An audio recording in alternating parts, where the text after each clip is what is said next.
Welcome to Thunder Bay Live. I'm here at the Renaissance Cafe. I'm here today with Nadia LaRussa from Grassroots Church. Hi. Hi, Nadia. First of all, I want to say welcome to Thunder Bay Live, and I want to talk today about the Syrian refugees. I understand that a bunch of people from Grassroots Church were the ones that sort of came up with the idea. Could you explain to the people out there how this came about and who came up with the idea and what transpired into now having the refugees actually here in Thunder Bay? Okay, yeah, for sure I can. So 10 of us at Grassroots Church, 5 couples, we formed an organization called Right to Refuge. And Right to Refuge was the organization that is called the constituency group. We partner with sponsorship agreement groups to bring qualified refugees into Canada under the Canadian Customs Immigration Refugee Program. Now, this is obviously a process. Oh yeah. And how long did the process take from start to finish? We started this in the fall, I want to say beginning of October. So we had to make sure that we were set up properly, we had to accept donations, we had to prove that we were going to be able to sustain this, that we were going to be able to bring them here and help them integrate into our community. And then we had to pick a family, create a budget for them, you know, and work out a plan on how we're going to help them join life here in Thunder Bay. Now, Nadia, just for the people out there, you had to do some fundraising to get a certain amount of money to actually say to the government, yes, we'll take care of these people. What's the obligation of your group when it comes to refugees? What are you concerned, like what's your concern? What's the government's concern? Well, they wanted us to have a substantial portion of the annual budget already raised ahead of time so that they knew that we would be able to support them when they arrived. Well, it looks like, I mean, on social media, we always hear that, you know, why is the government doing all this? But what people don't understand is that actually a large amount of financial burden is lifted by organizations like yours. Correct. So the organization is Grassroots Church, which is a charity. People donated to this program under Grassroots Church, received a donation receipt for it, but it was private donations. The lion's share of it was private donations. Now, could you tell people out there sort of the timeline when you found out you were getting a family, and are they in a house, in an apartment? What's transpired since then? Well, yeah, it was a very quick process. So once we picked our family, things happened very quick. They were here within weeks. And we do have a house that they are renting. It was set up for them with furniture and what they needed to get a good start here. Okay, and I watched the clip on TV when they got off the plane, etc. What is the name of the family? Because I can't say it. I forgot. I was watching TV and I forgot now. Their last name is Al-Quader. Al-Quader. Mm-hmm. And there's 6 people? There's 6 people. Okay, can you just tell the people out there, like the mother, father, and how many? Yeah, so Nassim is the father, Zahur is the mother, and they have 4 children. Okay, and how are they adjusting to Canada, to Thunder Bay? I mean, we've just had extremely cold weather.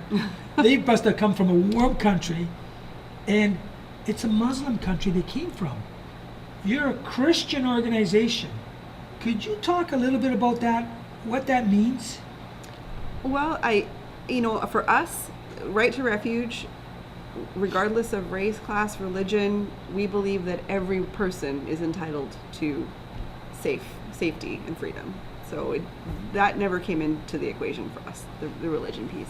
Now, what about for them? I'm just wondering, and I know it's hard communicating, what their reaction from a Christian family taking in a Muslim family? That's tricky. I mean, we've received nothing but really warm feelings from them. They're so kind and welcoming and thankful. So I haven't felt any differences of religion from them either. Okay. And these individuals, they're not homeless. I mean, we want to get that across to people. Who are they? And what is the difference between some people coming here with nothing and some people coming here with the tremendous skill sets?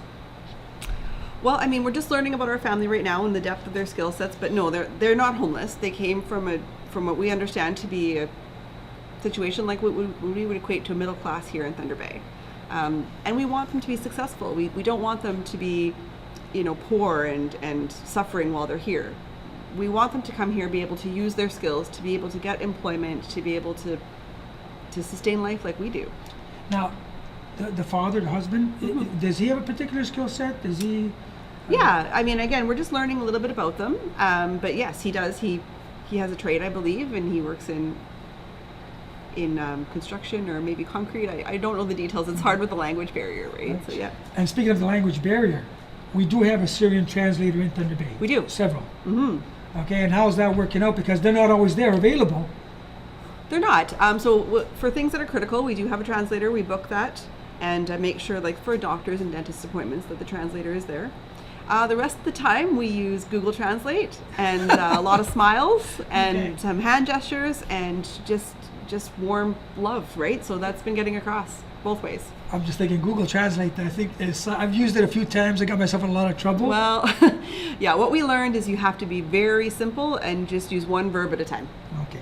And the reception or how are people in Thunder Bay treating these people? What's the reception that you see? It's been amazing. It has been amazing. So warm, so friendly. There were 60 people at the airport that were just so happy to see this happen.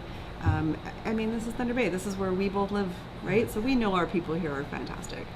And that reception at the airport, what was their reaction like? Oh, well, I mean, like you saw, they came out of the door and they were just, smiling and putting their hand on their heart, and then of course receiving coffee and, a lot of attention. So I know that they felt really welcomed when they got here. Now, just recently we had Family Day and they were at the waterfront. Yes. What's their reaction to being at the waterfront and seeing snow? I don't think there's a lot of snow in Syria. I don't think there's lots of snow in Syria. Well, I have a wonderful picture of them, which I will share with you, of them in front of a big snow sculpture. Lots of smiles and really a lot of happiness, right? So I think they're adjusting to the climate here. We've tried to tell them that this isn't forever. So, I'm sure the summer will be much more enjoyable for them. And Nadia, is there anything that you've gained and your group's gained by doing this